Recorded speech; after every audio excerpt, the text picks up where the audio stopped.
You won't be recorded, and it'll be on Facebook and YouTube as well under U City Library. All right, we are live. Hello, everybody. My name is Lindsay. I am a reference librarian with University City Library. My pronouns are they, them, theirs, and she, her, hers. And I would like to formally welcome you to our third and final presentation with the Missouri 1821 to 2221 series that we've been hosting that looks at the past, present, and future of environmental justice here in St. Louis and Missouri as a whole. I would like to acknowledge that the library occupies the land of the Kickapoo, Kaskaskia, Osage, Miami, Ogallala, and Osheti Shakovan nations. This program series is made possible by a grant called the Missouri Bicentennial Grant, which is an IMLS LSTA grant that is administered by the Missouri State Library. And we are streaming live to our YouTube channel and our Facebook page. So everybody that's in the Zoom meeting, if you could keep your microphones muted while our presenters are during the first portion of this program, we will then cut the live stream and then have a Q&A and a more personal, intimate discussion. And then we'll end with calls to action. And then finally, since this is the third of our programs, I do have a survey. It's very short and sweet. And for anybody who has attended tonight, 2 nights, or all 3 nights of these presentations, I would love to get your feedback. I will be putting that link in the chat here in a moment. I will also be following up in our final newsletter with that link as well. So if you have your 2 cents to give, I'd love to get them. So tonight we've got 4 different panelists. The first we have is Sunny Hutton. Sunny is originally from St. Louis and became involved in tenant organizing in 2018 when a bed bug outbreak occurred in her building.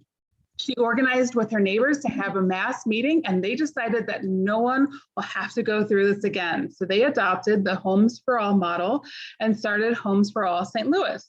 Homes for All St. Louis is a coalition dedicated to catalyzing other tenant unions across the metropolitan area. Some of her work includes So Fresh, So Clean, So Creative Southside, and project management of the Gravois Jefferson Neighborhoods Plan. So Sunny, would you like to add a little bit about why you're here tonight and what environmental justice means to you? Hi, everyone. Thank you for having me. I'm here tonight first because someone asked. Thank you, Leah.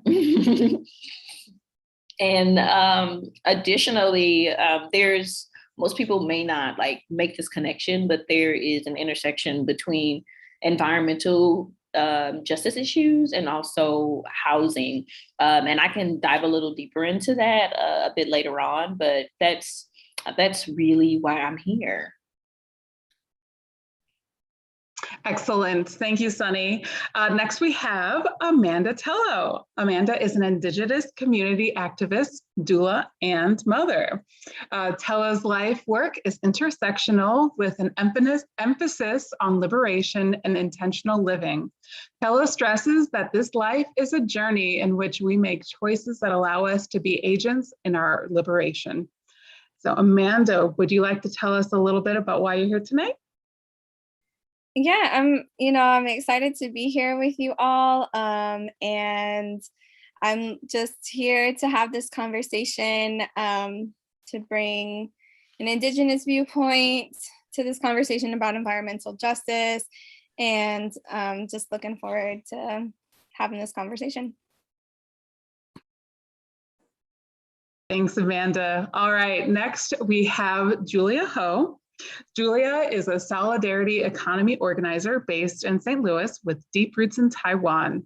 Julia has been living and organizing in St. Louis since 2011 and has been heavily involved in dozens of campaigns, coalitions, and organizations in the region throughout this time. She is the founder of Solidarity Economy St. Louis, co-founder of St. Louis Mutual Aid, and board co-chair of the New Economy Coalition. So Julia, would you like to give a brief introduction? Sure. Yeah, I guess I'll just say that, like, on this topic of environmental justice, I think of this as like a very personal thing, like of having a very personal connection to it, and just I've been reflecting a lot more on how does our individual relationship with the earth, affect our viewpoint in society, and also affect how we organize, how we relate to each other, how we build community, how we meet our needs. So I'm here to kind of think about this, reflecting on it for me from my personal background, and just coming from a long line of farmers in Taiwan, and knowing that that's part of my kind of my reference point for like what I believe a solidarity economy can look like, what I believe that society could be like. I'll just stop there. Great, thank you, Julia.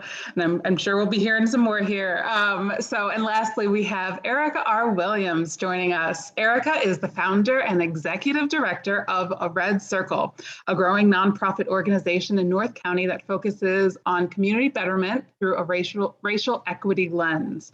She holds a BA in paralegal studies and an MBA, both from Maryville University, and she is currently working on her PhD in public policy and administration from Walden University with a concentration on policy analysis. Erica, would you like to tell us why you're here tonight? Yes, so just like Sunny, I was invited. So thank you, Leah. Being in a space that not necessarily where I live, but very close to where I live and where I work, which is, a food desert, food swamp, space that, growing food just brings so much healing to the earth, to the people. Growing food brings nourishment, it brings beauty, it brings hope, it shows people that someone cares about them. And we're talking about the environment, who are the people who will care about the environment if no one is caring about them? So that's why I am here. Awesome. Thank you, Erica. And finally, last but not least, we have Leah Clyburn, who has been with us for all three presentations, who have brought all of these wonderful panelists with us during this whole series. Leah works with the Sierra Club, and she's a senior training representative. She also has worked as an activist for the Beyond Coal campaign here in the region. And she co-authored the Environmental Racism in St. Louis report that came out in 2019. It's really interesting, really eye-opening. You can go check that out at environmentalracismstl.com. And Leah, would you like to go ahead and take it away there? Yes, thank you so much, Lindsay. Thank you for all that energy, and thank you all for being here. Thank you to the panelists and to all our participants as well. So just recap, right? So why is environmental justice even important to me? I think that's a question, that I think activists, organizers, folks who do this work, and any social justice work that we do, it's always important to understand our why, especially during the hard times. And so why I do this work is because I believe that our human right is to be in right relationship, not just with each other, but also with the land, air, and water that we drink, and all the things that are surrounding us. I believe that it is our duty to be good stewards of this land, of this earth, of this planet, and to respect and build relationship with all that is living here. And with these amazing panelists that we have today, it is a real treat to, not yet, Lindsay, not yet. it is a real treat to fully get everyone fully engaged and get a full circle of understanding of what this work is that we are all doing. And so let's just quickly recap. So on the first day, or the first training, we reviewed the history of environmental justice and its effects on our city, on our state. And we dove deeper and really explored the statistics around the health of marginalized communities or disinvested communities that just so happens to house individuals from Black, Brown representation and also immigrants. We learned about the effects of individuals' health, also on individuals' access to food, healthy water, and healthy air, and what is that doing to their everyday lives, and the limits that it causes, not just health limits, and even affecting the early stages of an individual's pregnancy within the fetus alone. But we've also been able to discuss the effects of things like lead and mercury and other toxins that find its way into our body, as well as how that affects our ecosystem that surrounds us. And so today, we are really going to dive in deeper about like what can we do, right? There's a book that was shared for folks to read earlier on and joining the series, and it was called "A Terrible Thing to Waste." And there's a quote I want to share with everyone, and the quote goes like this, saying, "Assuming that nothing can be done is a self-fulfilling prophecy. Nothing will be done by a nation and or people that adopts this stance." So the matter of fact is, yes, pollution exists. Yes, greed exists. We have health disparities that exist, but there is something that we can all do about it. And with these wonderful panelists today, we're going to dive deeper about what it actually looks like to do something about it. But what does this movement that folks are starting to engage in? And so, Lindsay, could you go ahead and now go to the slides, please? This is really in relationship to, I just want to give you guys some terminology and some understanding. So this work that I'm lifting up here is actually a slide that I was able to inherit from this organization called Movement Generation. They're a beautiful organization. They are located in California, but they are a representation of an beautiful rainbow of all kinds of people from all different parts of the world and this country. And this kind of movement, this kind of work, this kind of call to action that we're really going to discuss tonight is resilience-based organizing. And it's basically structured as an understanding that our labor as people, as individuals, as a collective together can actually benefit the greater collective, which is our communities, and not be just solely based off of financial gain. And, you know, it's one of those things you're just like, thank you, COVID, because we learned that. And definitely through the various works of practices that we learned through, this philosophy is learned through and what they call indigenous science. Also, you know, we've seen that this act put into practice through the solidarity economy and through the restoration of our food through the Red Circle. And so we'll dive deeper into that. Next slide, please.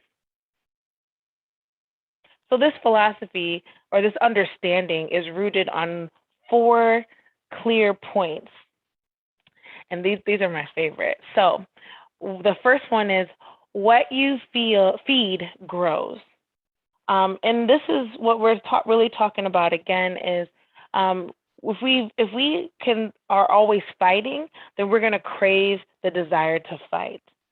This movement that we're engaging in is craving for the desire for life, craving for the desire for independence and support, to answer to the call and the need of individuals and our desires.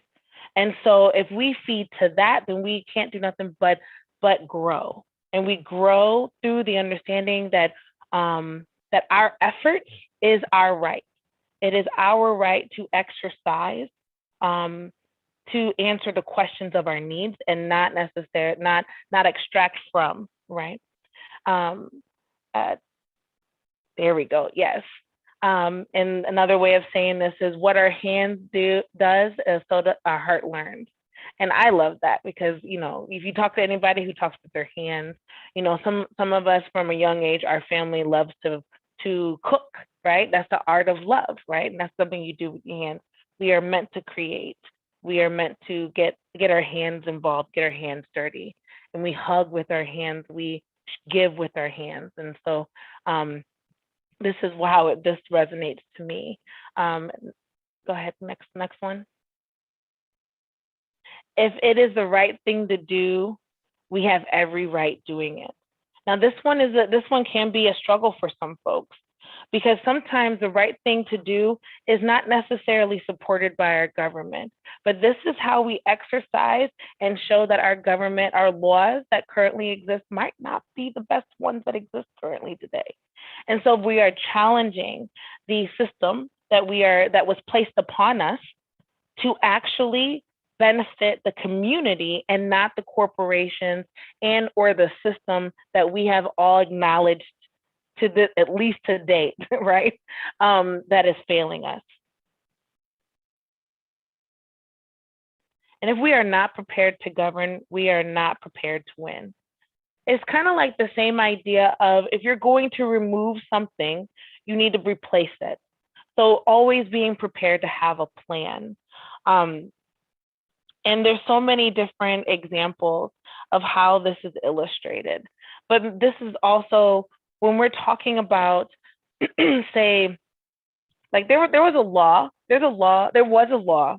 And I'm just going to go far extreme, but over in Potosi back in the day that it was illegal to walk around with a frown. So you had to smile. That's a goofy law, right? Because people should have the right to express their own feelings and expressions.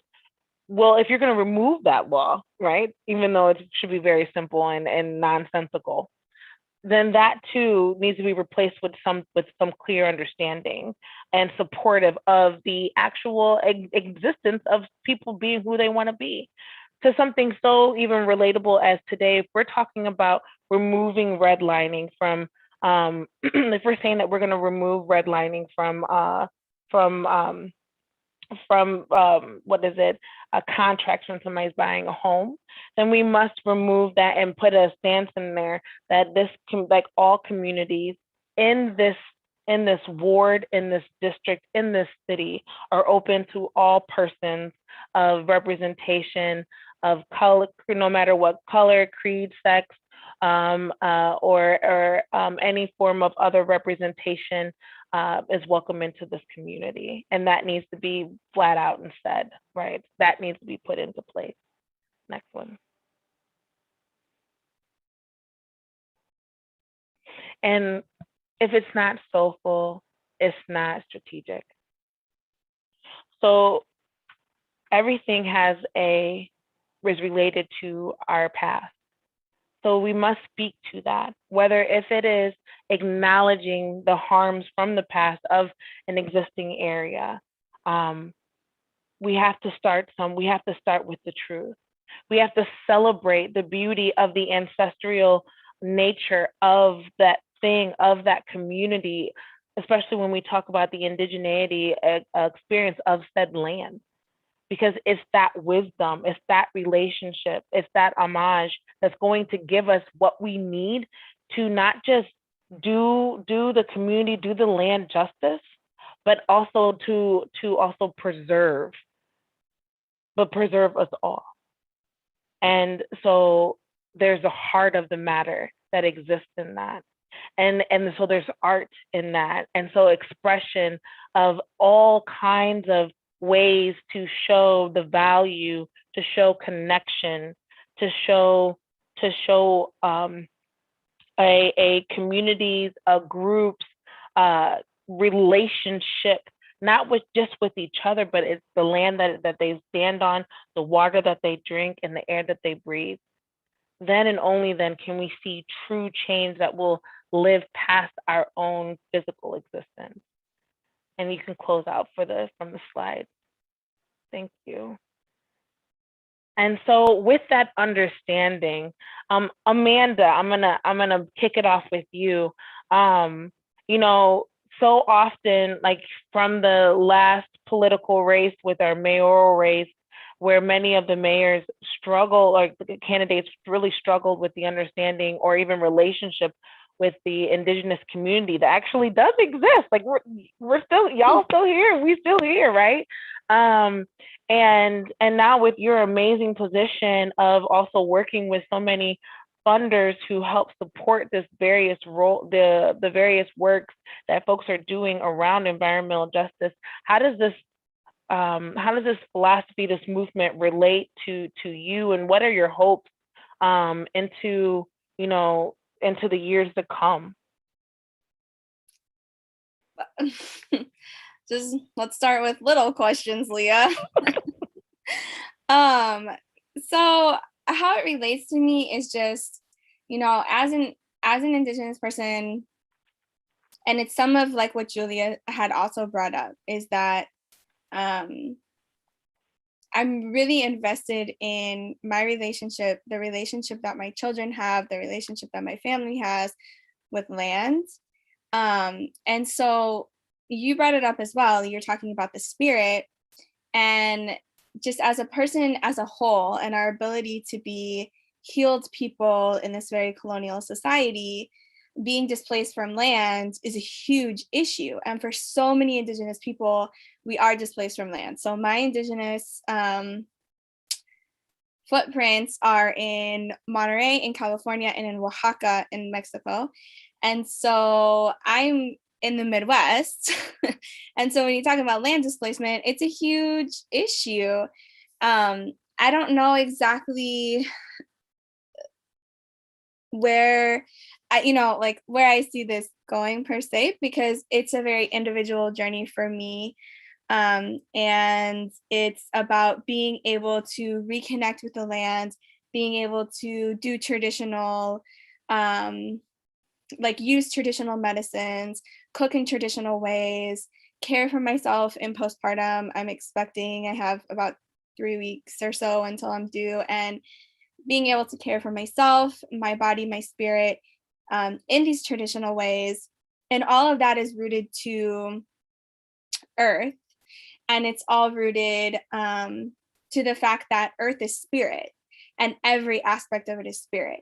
So it's everything from, every day that we wake up, we say little prayers, and we thank the sun, and we thank the earth, and we thank different parts of creation, and to, drinking water and praying over our water, because each and every aspect of that is an energy exchange.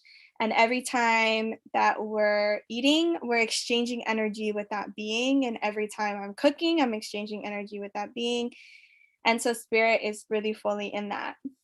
That's my personal life. My work life, I do work with FSM, and there's a couple of sisters that are on here, so I'm excited to see you all. And FSM is going in a really amazing direction, and they're looking to shift the funding into participatory model, and that's huge. It really puts into the hands of the community the ability to decide how money moves and where it's going. And we don't have a model like that specifically to environmental justice in St. Louis. And so this is huge, and it's something that I'm excited to be a part of, and also to pull in other people. But I'm really excited to bring a group of people together who have very similar values, who are all really rooted in community and rooted in healing, in this understanding that we are literally one with the earth, and to move money to where we need it to move. So I'm excited to be able to do that in the professional space, and to be working with such amazing sisters that understand that, and understand that need. That's awesome. No, thank you. And thank you, sisters, for being here. Like, y'all have been amazing advocates and supporters in this work. Amanda,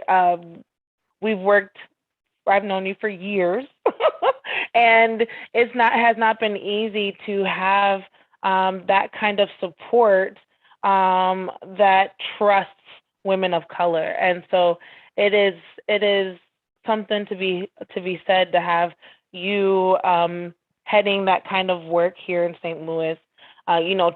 People in St. Louis, we don't trust easy, and it definitely doesn't happen within this work, because so often, that type of support comes with so many strings attached. And so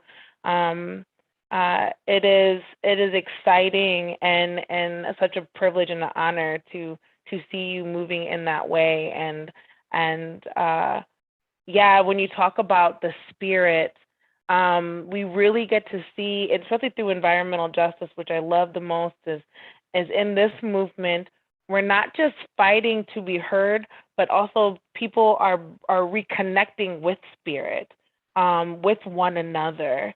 And that has been rejuvenating for me. If I could be selfish for a moment, it's been able to, like, even on the hard days, on the real hard days, you're like, okay, I'm going to do a food share, or I'm going to help do deliveries with mutual aid. And so Julia, when we talk about reconnecting and lifting up the voices of community members and engaging community members, can you share with us about mutual aid and like how it all got started, and like what is the philosophy or the value that mutual aid carries, and what does that look like moving on into 2022? Who would have thought 2022? Yeah.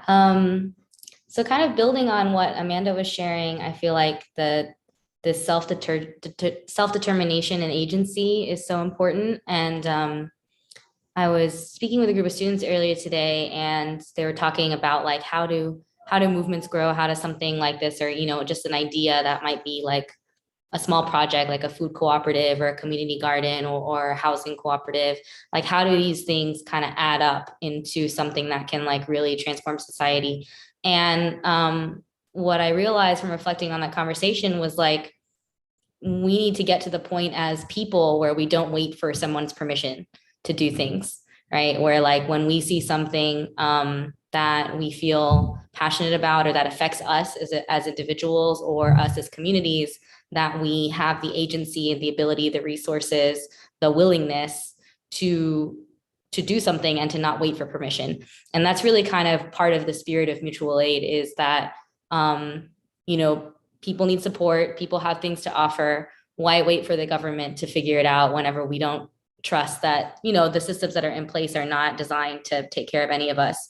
So mutual aid started, and actually like both Amanda and Erica were there at the beginning, and Leah, as a way to give people that power and encourage people to jump into action in an instance where we already knew that people were going to fall through the cracks. Like we knew that undocumented people weren't going to receive stimulus checks. We knew that people who were on the street weren't going to, that they weren't going to get access to like basic needs and services and like health services, right? And so how do you bring all of those different communities together and actually realize that people are creative, people have ways of taking care of each other. And just like the everyday person who's doesn't see themselves as an organizer, as a leader necessarily, still has something to offer and still has something that they can give, whether it's their time, their energy, their expertise, their knowledge, their access, is often a big thing that comes up. And so, so really that's kind of at the heart of mutual aid, is like, how do we build different types of relationships with each other? How do we think about care and community care? One of the things that I'm most proud of, that I've been reflecting on a lot with mutual aid, as I've seen like our leadership shift since the beginning of the pandemic, is that most of the people who are leading mutual aid are Black mothers. You know, most of them are people who are caretakers. And that's just like something that is such a huge difference from my initial experiences with organizing, of being mostly in rooms with like people in their 20s and 30s who have no kids and who have a bunch of extra time on their hands to like go to meetings endlessly, like, and just to be part of something that's changing that culture, that's actually showing like, hey, you know, the people who are the best organizers in our community are mothers, like, are people who are taking care of people around them on a regular basis. Those are the types of people that we need, like, leading our society, basically, you know? So that's just been a super eye-opening experience for me. And I think that, you know, in terms of like what's in the future, I'm just excited to think about like, what is, you know, the mutual aid comes often in moments of crisis, whether it's environmental crisis, you know, Hurricane Katrina, or like disasters that disproportionately affect different types of communities or hit communities. You need mutual aid to survive.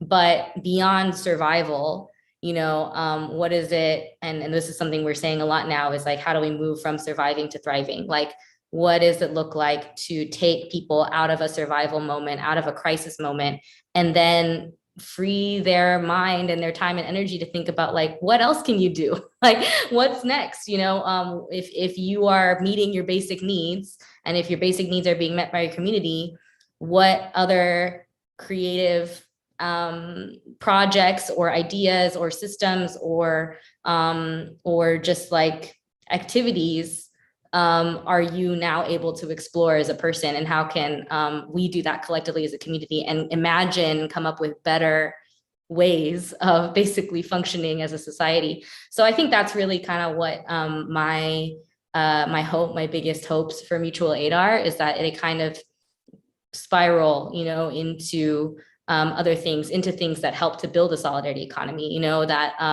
projects that will allow people to really create liberation for themselves and for the people around them. So. No, you know, one of the things, like all of that, and one of the things I love, and I thought I carried this, but now like it's ingrained because of, you know, it's sometimes like when you say it enough, like it comes in here and then it finds its way, right? Is that mutual aid. But when we train people, we tell people that we don't judge who's coming and who's given. So who's asking and who's given. There's no judgment. So, you know, you come and you asking for, you can ask for whatever you want. And if that's your need, then there's no questions behind that. And there's no judgment behind that. And if you got something that you want to give, there's no question behind that. There's no judgment behind that. And however you see fit in doing those things, you know, there's a place for you at mutual aid to do that. And, you know, so often people are distracted because of the boundaries, the so-called boundaries that systems have said that you have to do this or look like this or sound like this. And structures like mutual aid that welcomes the spirit of the nature of giving, the humanity that folks are seeing of from and through one another, is being like, yo, I got two hands. What can I do to help you? You know, and it's a safe space to actually be able to do that. Yeah, and so many people have found jobs because of mutual aid. So many people have now access to an actual employment gain due to the trainings and the things that they've learned through mutual aid, and that was a non-existent gift. I remember it was a phone call. I'm like, hey, I got a group of churches that are looking for how to support their community that got elderly people don't have cards. How do we do this? And so, yeah. And so, like, when we think about, really people taking back really the responsibility and the care of their own community, of their own selves, it really makes me think about, agency and lifting up their voices around other things. Once people get started answering one question and they see what the collective can do, then they really start running. And so Sunny, I wanted to lift you up in this space about, when we're talking about the housing situation, right? And like, this is kind of like how you guys started, right? Like you started off with one bed bug and you was like, not today. and how did that kick off with Homes for All? Like how did that grow, and what is the theory, the value within Homes for All, and where do you see Homes for All moving forward in this environmental justice movement as you low key build the renters' rights for all people in St. Louis? It doesn't exist, but it's gonna exist because y'all are doing it. Oh yeah, it's gonna exist. We've actually been we've been heavy just like talking to folks. So I feel like we're kind of like old school in that way. We just been knocking on doors, talking to people, and setting up opportunities for folks to come out and just tell us what they're going through, what they're experiencing, and we all just we do it so that it's like relevant to us. So we have like kickbacks, we make sure there's a DJ, we make sure we show up at parks, kids playing basketball. We keep it accessible, right? Yeah, it sounds very much so like that part of the theory of like, if it's not soulful, right? If it's right, like, and that's definitely like bringing, this stuff is hard, but also we can celebrate because we're still here, Mm-hmm. and and in those times is when we share with one another, right?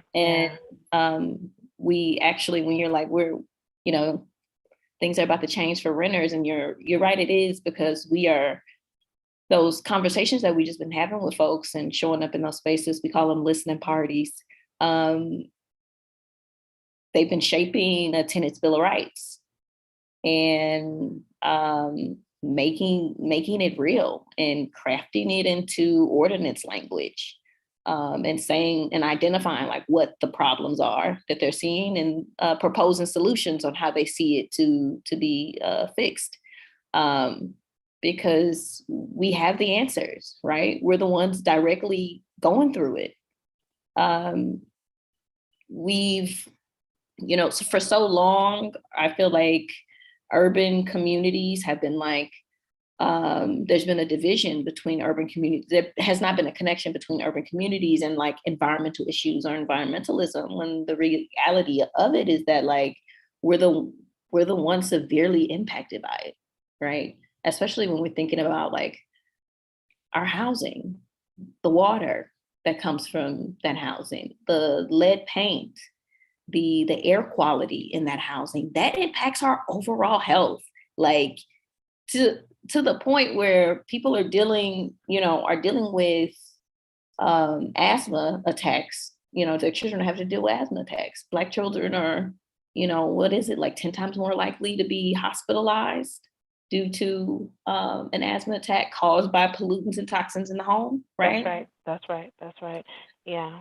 So it's, if we're not looking at the quality of housing that we're in and seeking to address it, then we're not trying to address the health and overall well-being of families, particularly Black families here in St. Louis.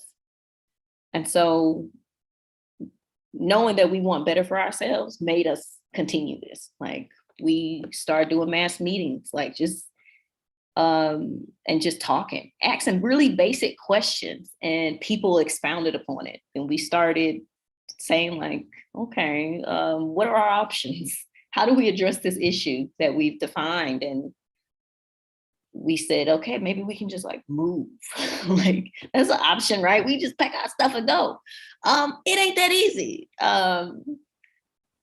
especially with some of our circumstances, economically, we can't just move we can't just move to the next place. And then the affordable housing report card just came out. It also shows that there's not enough housing units, quality housing units for us. We're actually like 35,000 short. So we decided that we were going to figure it out together. And the ways that we know how is really looking to our ancestors from the 50s, those public housing tenants.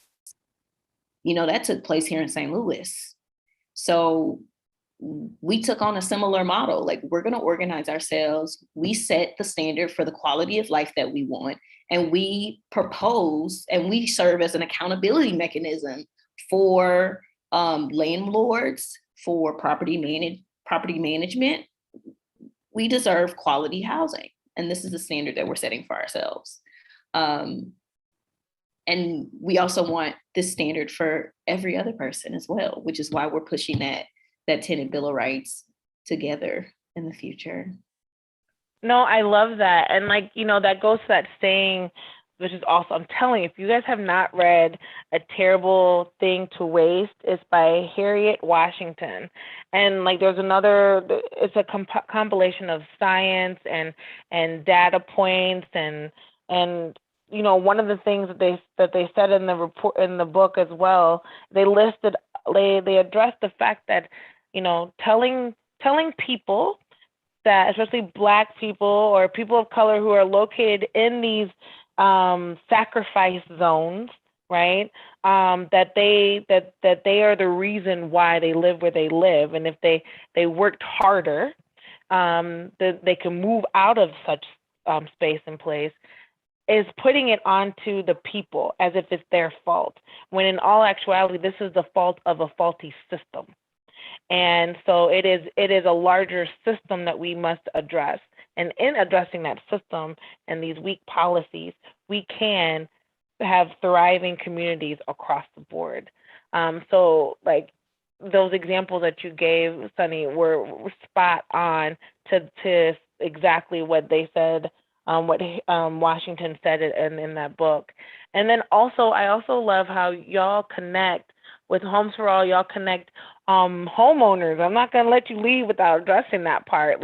Can you connect that philosophy that you guys have with homeowners and the relationship with homeowners and renters?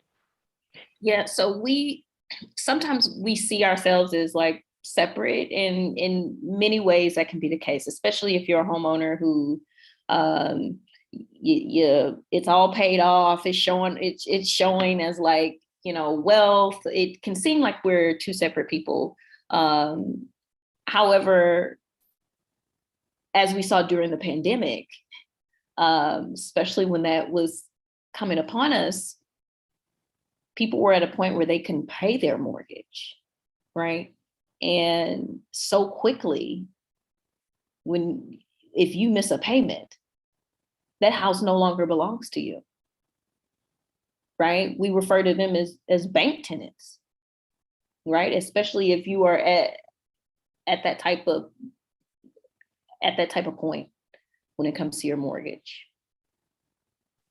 Yeah, bank tenant. Mm. Oh, Erica said house poor. Yeah, that's what they call it. That's right. That's what it is. And so, when we talk about, especially environmental justice here in St. Louis, right? It actually it really kicked off in 86, with the Missouri Rural Crisis Center and OBS, the Organization for Black Struggle, and the Rainbow Coalition to do exactly that, because it was the property, the homes, the land of the rural farmers at the time in Missouri, whose land was being snatched up from under them by the banks and sold to corporations. And so talk about, when you don't have access to not only your home that you've been paying on, but then also especially when your home is where you build your money, where your money comes from as well, like your land. And so if we're connecting all the issues around environmental justice and property ownership. Erica, I want to tie you in here because you have this unique program that is really connecting people with food. And it's not just like I'm about to learn how to garden out of a box because I don't own land, but you told me I too can be a farmer, right? And so like that is that's a whole nother level because not only then I'm not just using my hands and sharing that spirit, that relationship with the land in a way that allows me to nurture myself, to heal myself, right? But I'm also able to share my abundance with the community, right? Right, to what both Julia and Amanda and Sunny talked about. When you have an abundance, what do you do? So like, what does that look like coming from the Red Circle, and what's y'all's philosophy, and where do you see y'all going? Well, first of all, this has been absolutely amazing. I've wanted to jump in like all throughout the evening when people were talking. So I'm going to add my little snippets here in between your question. But to Julia's point about mutual aid and the leaders of mutual aid, not only are they Black mothers, but some of them were past clients. So they received mutual aid. They were at the point when they needed help. Now they're at the point where they're leading and making the governing decisions about it. So I think that is huge. Back to like the point about jobs. So we just hired at a Red Circle our education advocacy associate, who's going to be supervising the MSW practicum students to work with little kids to help them in the classroom, with trauma-informed care, social emotional learning, all that kind of stuff. Her mom received a grocery package from a Red Circle. Chris at a Red Circle did a newsletter to all of our clients, letting them know what's going on at a Red Circle. We want you guys to get involved. If you want to, here's what's happening. Here are the jobs we have. She saw the job that was posted, sent us a resume, so that's how she got hired. So that's 2 points, not only with the leading mutual aid, but getting jobs. The third point, which goes directly to your question, Julia and I met a lady in Forestdale this year who has a house and a lot of land where she grows food. And so she's letting us grow food on her land to bring back to North County and North City to put in our mutual aid packages. And some of the most involved growers who come out there with us are also mutual aid clients. And so this is like a whole, going around the world, all of this being connected. And so what's really huge about this work is, kind of back to the environmental justice part of it. A lot of what we're doing right now is undoing harms that we didn't cause, but we having to like work for it and pay for it and make it right. We have to test the soil, not just for the nutrients that the plants need to grow well, but for contaminants, for lead, for other things that we didn't put there. But it's up to us to make sure that the soil is right so that no one gets poisoned. We have to work on things like the people in the neighborhoods, talk about trust. We talked about this a little bit earlier in the evening. Oftentimes the urban farming model gets shifted to white people who don't always have the neighbors in those urban areas interest at heart. And so because land is, either free or cheap in our neighborhoods, they can just buy it up, lease it up really fast. They can plant all the kind of food, they can sell it to restaurants and other places without the people. The people in the neighborhoods are living in food deserts, but people don't understand how that's a food desert when there's a farm right there. That's because the farm access has been cut off from those people. That's starting to become kind of a change a little bit with some of the urban farmers, but not enough of a change. So when we're in Pine Lawn at our urban farm, Antoine's there, working, the neighbors are coming up to him and they're coming and they're visiting and they're like feeling welcome. They're feeling open, that they know that this is for them. It's not just someone else coming into their neighborhood growing food for their own personal gain. When I'm at the garden, the neighbors, they've been watching us garden all summer, all season. Nothing's been happening there. but now they're seeing like food and they're seeing people and they're hearing music. And so they're coming, they're stopping by, they're visiting, they're picking food and they're eating food and they're taking food to their kids and grandkids. And people in the neighborhood are coming up to us and they're working for us. We were able to hire a weekly farm worker with some funding from a coalition rather called Rebirth. And so we had young people who, they weren't working, they were just kind of hanging out, checking out what's going on. I put them to work. And, through us working together and farming together, sending them home with fresh food, not only are they getting more fresh food to take home to actually eat, to enjoy, to nourish themselves, but we're learning things like, someone needs help with getting his driver's license. Someone needs help with getting his birth certificate.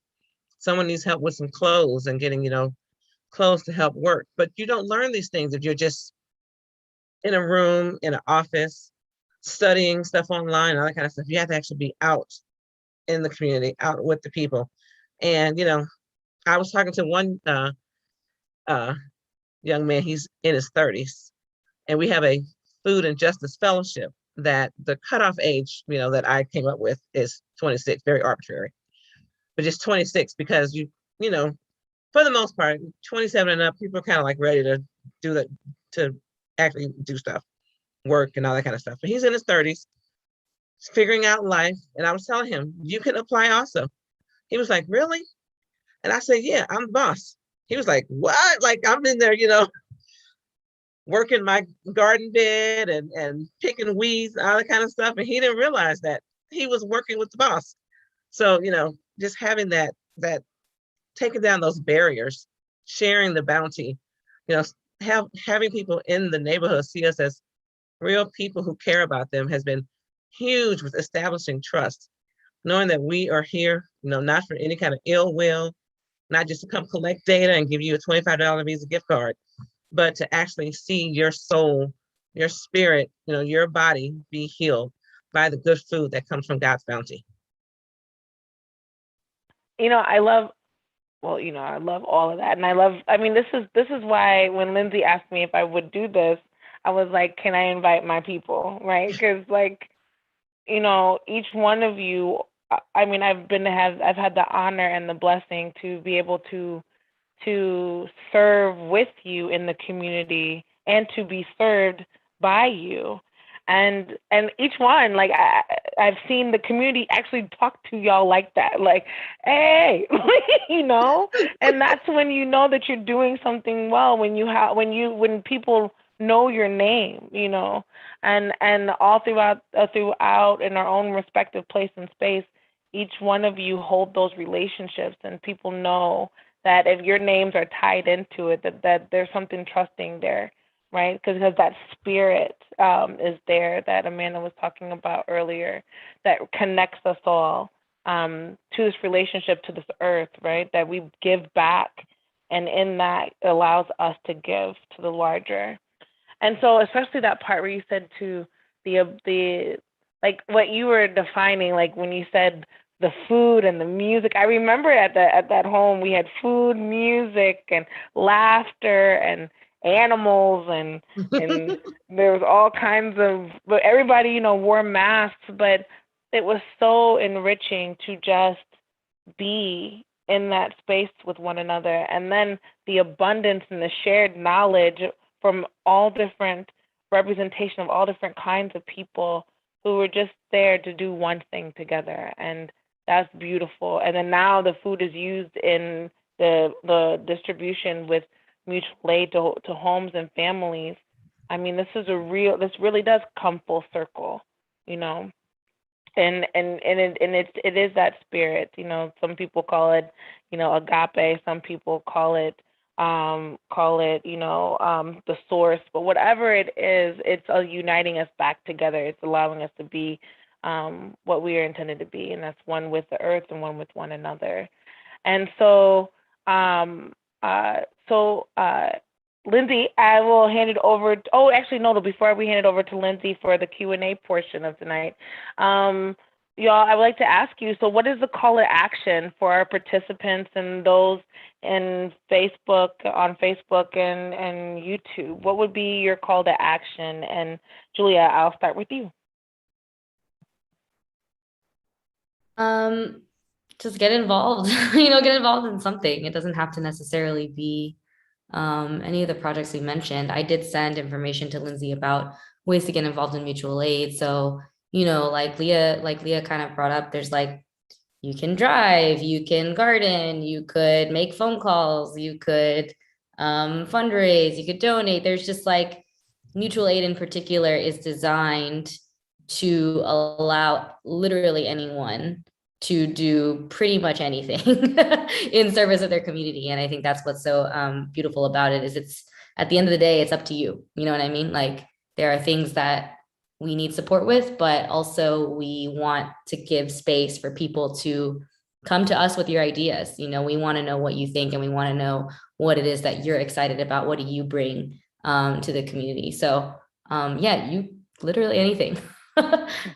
Thank you. Amanda, what would be your call to action for folks? I would say it's a couple of things. Definitely get involved. I think some of it is just to really investigate what your own relationship with land is, and whether that's from a place of privilege or not. Having a good understanding of what land means to you, what it has meant to your family, the ways in which you've had access to it or the ways in which you have not.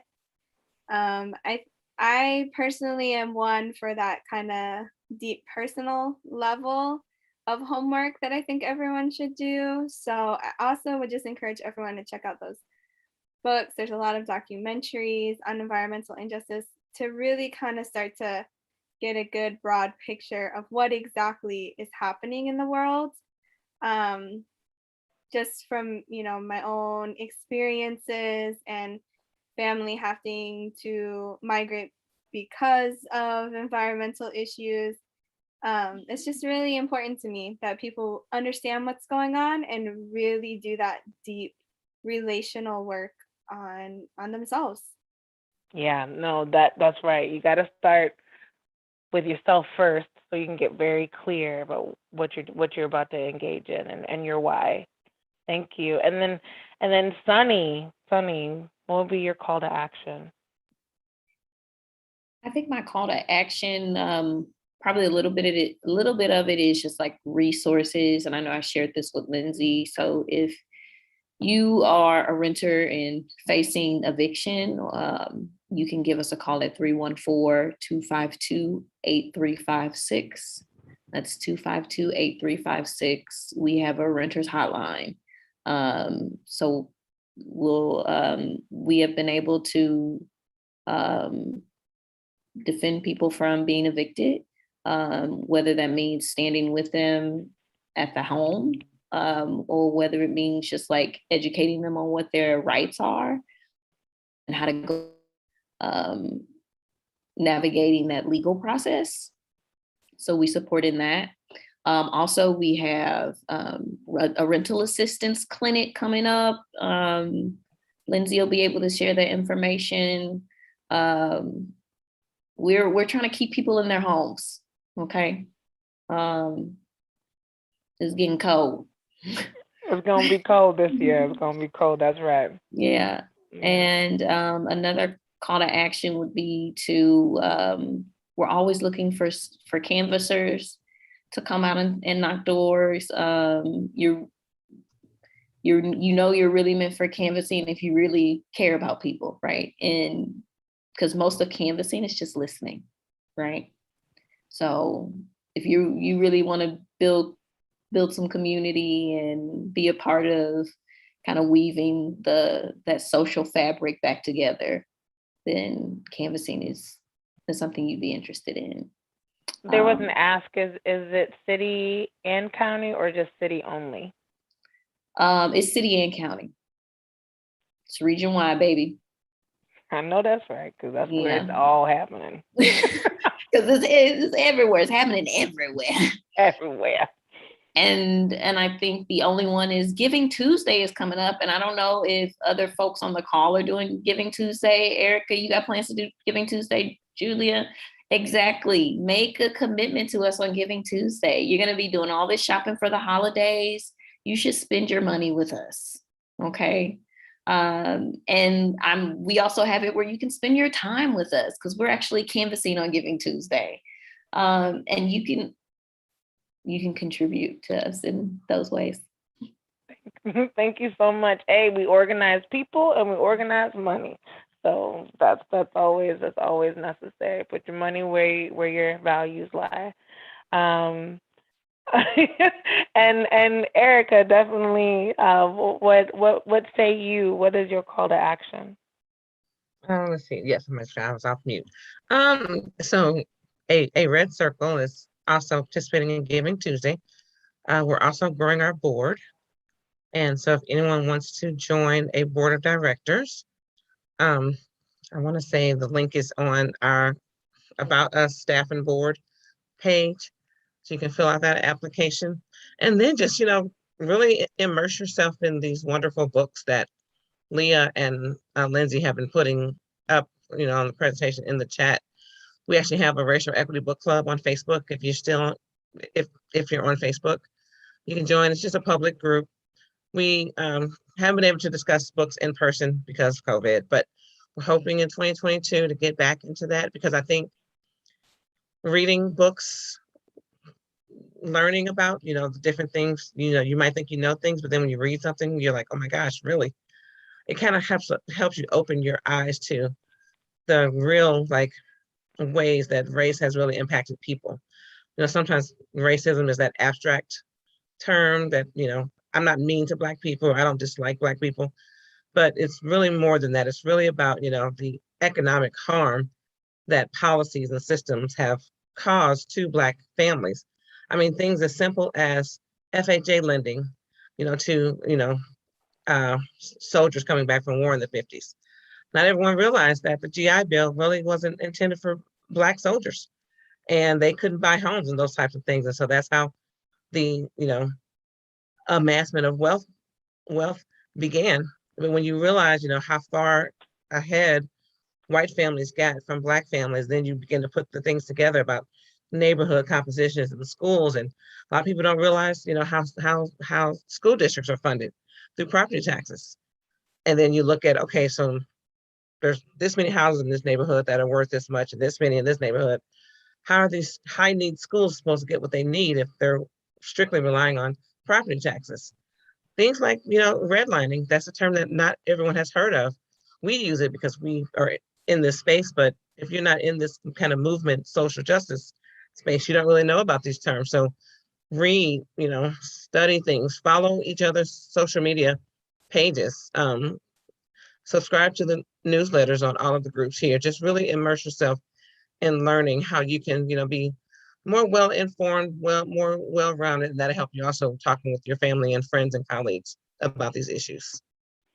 Thank you. And last, but definitely not least, I will not leave myself out of it. So, like a call to action, get involved. Continue to attend things like this through the library. Do the research. Ask questions. Ask yourself questions why things are. I personally, well, not personally, but I have relationships with so many other environmental justice folks within the network here in St. Louis and throughout the region.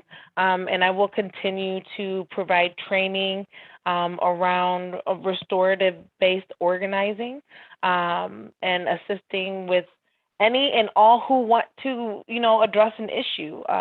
If you would like to get support in supporting your team and crafting a plan on how to address that issue or how to get plugged in, I'm here for that because it's going to take all of us, right?